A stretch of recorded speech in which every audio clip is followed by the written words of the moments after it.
Hey, it's me, Sir Swab. We're playing a game called Dissent. It's got this menu screen has very nice music. Except it's when you open the game, it's very, very loud, inexplicably loud. So I had to lower it a bunch. But it's very nice. What is your name? You can call me Swab, with two B's.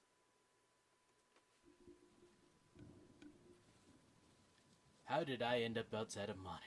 One moment, I'm casually partying with a few friends. The next, I'm accepting a dare to sneak into this creepy facility. I should have sensed something was up, especially with the recent disappearances. Are you sure this is worth it? I mean, they seem like a pretty legit operation. Jenny scoffs loudly and reclines in the driver's seat as Brad peers over the passenger side. Tell that to all the missing person cases that happen in the area. People go missing all the time. It doesn't mean a company we know nothing about is the culprit. Are you saying that you don't believe Monica is behind the disappearances? What about what Joseph said? He's almost sure there's something going on there. You expect me to accept the facts from Joseph, the same guy who cracked the story on the school's expired lunch meat? What's his source anyway? He knows a guy who works there, and he says weird stuff happens all the time. Ah, yes, the random stranger who just happens to be employed at the place of suspicion. Listen, it's for a good cause. Don't you want to expose the truth behind this place? You have no idea how many people you'll help by exposing them. This is such a huge opportunity for us to make a name for ourselves. I'm going to put on my glasses. Yeah. I read that, yeah. Look, all you need to do is peek around. Find anything that seems sketchy. Pictures of the labs, documents, or even something that explains where their funding is coming from. Understanding, sarcastic, angry. Sarcastic. What if another journalist has already cracked this story? This would all be pointless, right? If they did, it would be plaster all over the news. No one has the guts to complete an inside operation like this. You make it sound so official. We're just a group of college students. Who would even believe us? They'll have to believe us when we have proof. Whatever. I'll make it quick. Just be here when I return.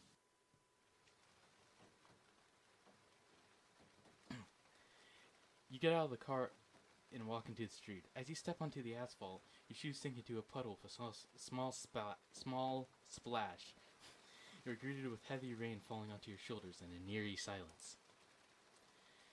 There's nothing like a good drunken dare on a Friday night. I should have followed my gut and bailed on the party, like I always do. You stare up at the barely lit sign that reads, the Moniker Innovation Center. Fine, let's get it over with. You cautiously approach the building to pinpoint only two forms of entry.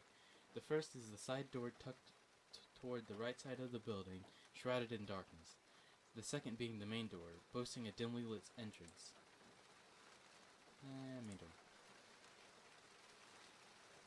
You tiptoe over to the main door, checking for potential alarm systems, but find none.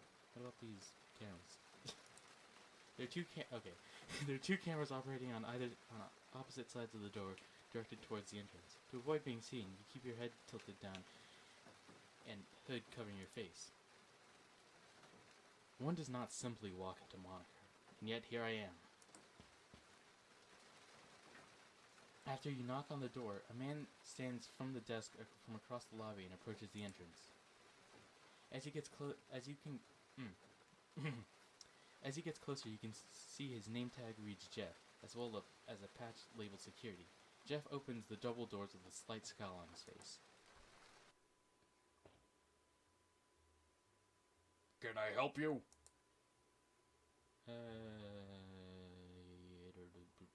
Converse. Today was my first day, and I only just realized that I left my dorm key right Today was my first day, and I only just realized that I left my door key inside the lab. Can you let me in so I can get it? Jeff gives you a suspicious look while thinking over your response. You're a new intern? Yes, sir. You don't have a roommate to let you in? At your dorm, I mean? No, I live in a single room. A brief silence ensues as he considers letting you in. I know it seems sketch, but I need to get home so I can write a paper due tomorrow morning. Alright, make it quick. Jeff steps aside from the doors and allows you to enter the lobby. You both walk over to the desk where he retrieves a spare key card. Now, don't lose this. I could get in trouble if it falls in the wrong hands. You know how it is. Don't worry, I'll be careful with it. Jeff hands you the key card and sits back down at his station. You turn and stride towards the closest hallway.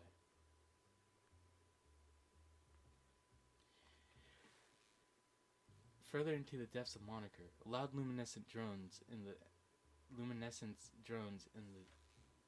empty hall as lights flicker ever so often. Your footsteps feel like thunder in the open space, though quickly interrupted by the whoosh of pressure releasing. You press closer to the wall, concealing yourself behind a vending machine, as a lanky laboratory technician steps out of a sealed room. Wisps of mist briefly follow him out the door as it slowly begins to close.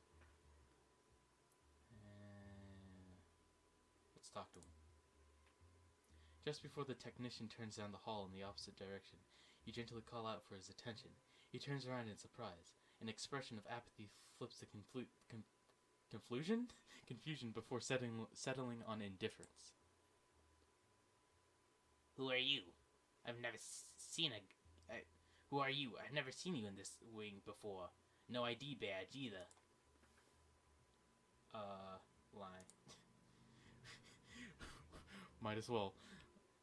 I'm sorry, I'm totally spaced. I'm not scheduled to work, but I completely forgot my badge inside. I wanted to make sure I got it before my next shift. Can you help me out? Oh yeah. I mean, as long as it's quick.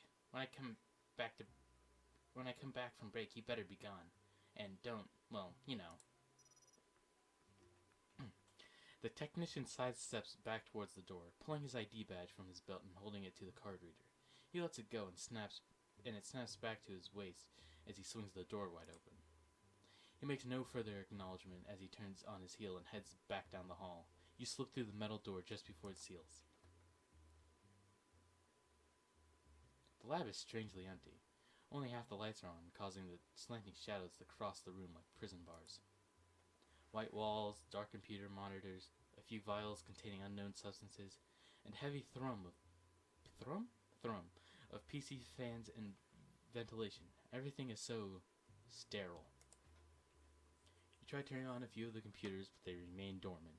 You come up to several rows of workbenches, their contents cleared away into mounted drawers. Beyond the benches, there's a shelf of lab equipment, vials of some dark liquid, Bunsen burners, droppers, and syringes, and other tools that you've seen on TV but you couldn't name. Pretend I could read, please. And dig through the drawers. You carefully rifle through the interior of each drawer you pass. Most of them are full of the personal effects of the scientists that work in the lab: action figures, family photos, and spare office supplies. You find a few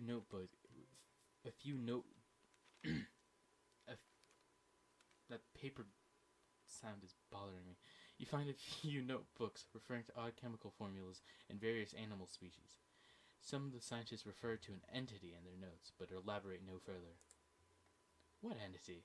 They're studying some sort of creature based on the context of the notes. References to deep sea species, but what are these chemicals? You tear out several pages referencing the entity and the strange chemical formulas and stow the pages in an empty pocket. There's not much more to discover here. A wooden door on the far end of the wall is labeled Head Scientist's Office. It's cracked open ever so slightly. To the left, a cylindrical container made out of glass. Those containers are hidden by a thick coat of frost. Creepy frozen glass thing. Dark foreboding office. Let's go in the office. The office has little decoration. A group of filing cabinets sits on one wall, and some of its drawers have locks. The computer under the desk has a sticky note with a password. Wow, they need to invest in tighter security around here. Computer. Getting into the computer is the easy part. The password, conveniently labeled someone has a secret admirer.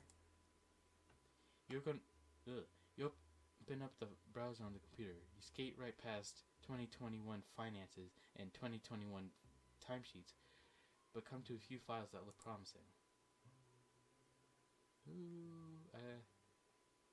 Well, these are effectively the same. Let's go with redacted. Somewhat unsurprisingly, every file in this... Oh. Yeah, I should have seen that coming.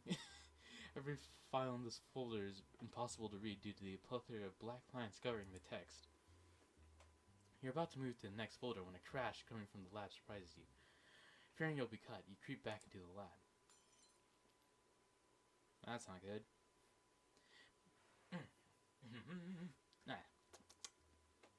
Back in the main laboratory, you quickly find the source of the noise. Below the counter where the frozen container used to rests now rests a mess of glass and some strange blue liquid. As you approach, your senses are assaulted with something smelling strongly of acid. You lick your lips in an attempt to swallow, your tongue abruptly dry with the taste of salt. Finally, you notice a pair of legs poking out from under the desk. As you peer around the desktop tower and shift to swivel chair, you find the same lab technician from earlier. He's lying flat on his back, eyes staring straight up at the ceiling. Right as you're about to ask if he's okay, he lunges forward, standing up and latching onto your arms. The air between you begins to hum, a strange buzzing echoing in your mind. Join us. Join us. What? No. Oh wait. What does this guy sound like? What? No, this isn't right. It's too soon. You have to go. It senses. It... Lab technician's face falls in shock and horror, but his suffering is easily silenced. We will coalesce. What does that mean? The job was never completed, and the mysteries of Monica remained unresolved. Although in the persisting hours of the evening, deep in the depths of the hollow halls in the afternoon. Okay, let me read that, but actually... Though, in the persisting hours of the evening, deep in the depths of its hollow halls and eerie emptiness, a crash rang out, followed precisely by perilous cries heard by no one, slithering secrets only to be hinted at by an adverse article in the paper in the following morning.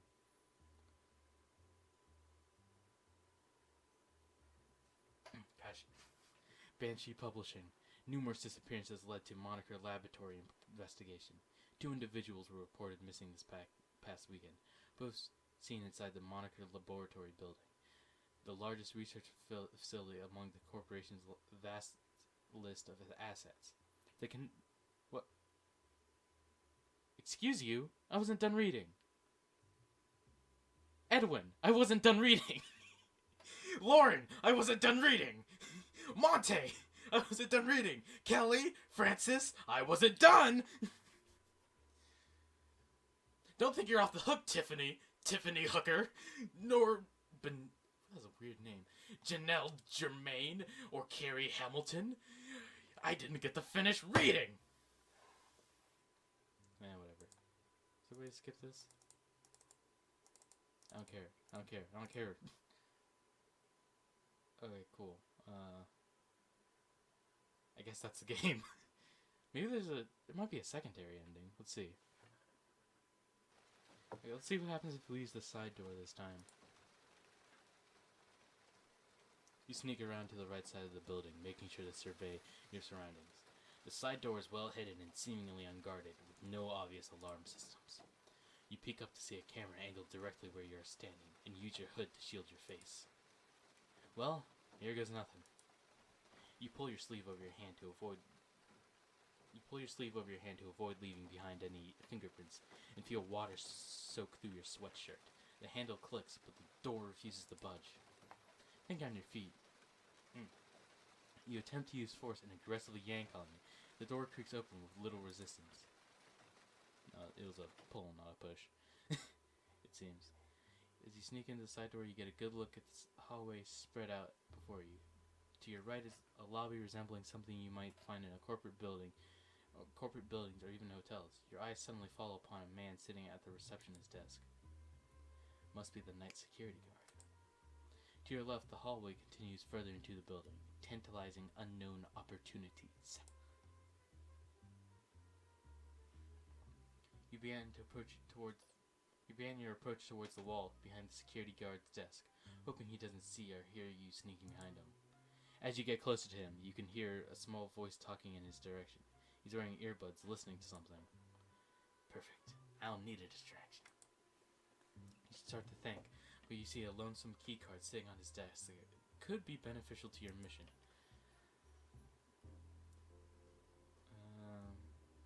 Steal it. We're already committing crimes, might as well commit more. You start to formulate a plan to move the security guard's field of vision away to get the keycard. Looking around the desk, you notice a dark monitor, a cup with pens in it, sticky notes, files stacked neatly, as well as what you assume to be his phone and some kind of journal.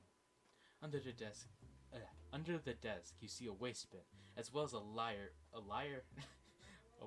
leading into the desktop computer system unit, most likely for the monitor. A light bulb goes off in your head.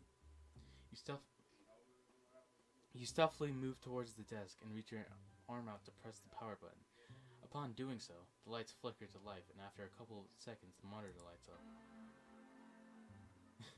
The security guard throws up his arms to shield his eyes from the blinding light. He scoots his chair back to find the tower that powered the monitor on. As he does this, you quickly grab the keycard. You rush to the first corner you could get behind, hoping the guard doesn't see you. After a few moments of silence, you release a sigh of release while looking at the card now in your possession. You turn and start walking down the hallway. Further into the depths of monitor... Okay, I've already read that. I'm not going to read it again. Sneak through the open door this time. The lab tech turns down the hall in the opposite direction while you slip through the metal door.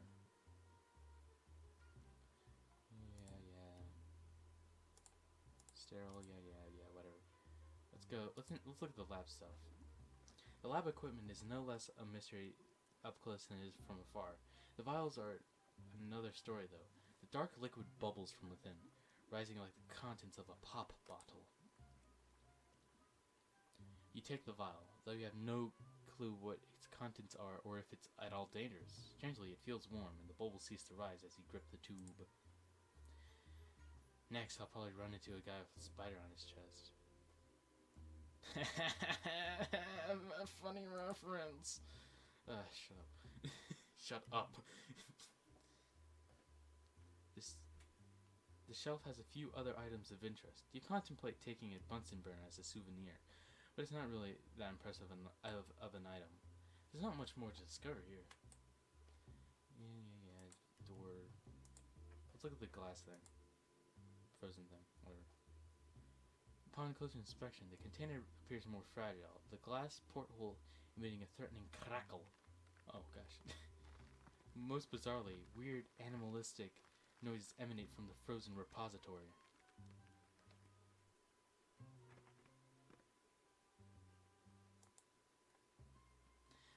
I'm guessing they don't keep frozen pizza in here. You begin to feel something. God, I can't read. You begin to feel suddenly and uncontrollably drawn to the icy surface.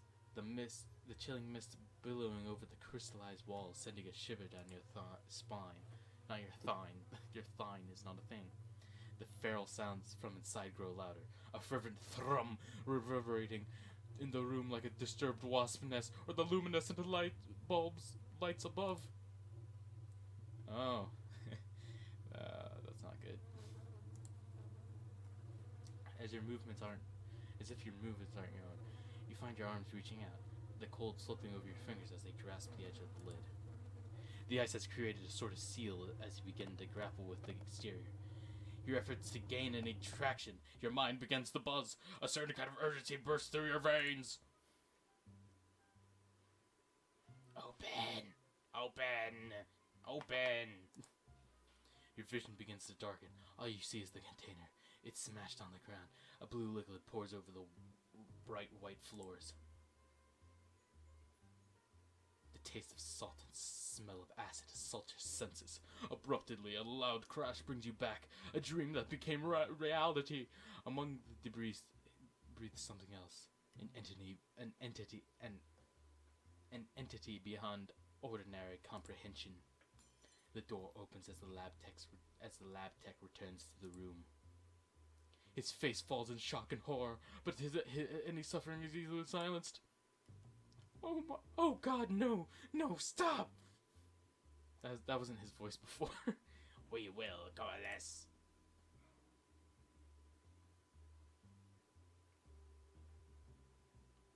It's been a long time. Should we call? Jenny. Not me about to narrate in Jenny's voice. Jenny pulls out her phone and quickly finds her friend's contact. The dialed tone rings once before immediately cutting the voicemail. The only sound for several moments is the dampened thud of the infinite rain outside. Maybe this was a bad idea. Jenny clicks her tongue, shifting in her seat uncomfortably as if to say something in protest. Eventually, she just sighs. Yeah, I really just hope the story in there is worth it. College student reported missing after dare gone wrong. Jenny collecting testimonies. There are no first coincidental. Strange lights spotted above. Aliens? Yeah.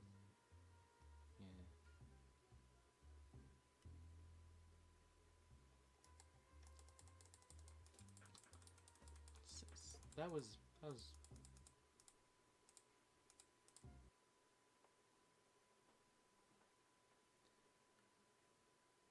So that was fun. I guess that's it. Why don't you like, subscribe, hit the bell, do the other stuff? Give me your firstborn child. And I'll see you later, probably.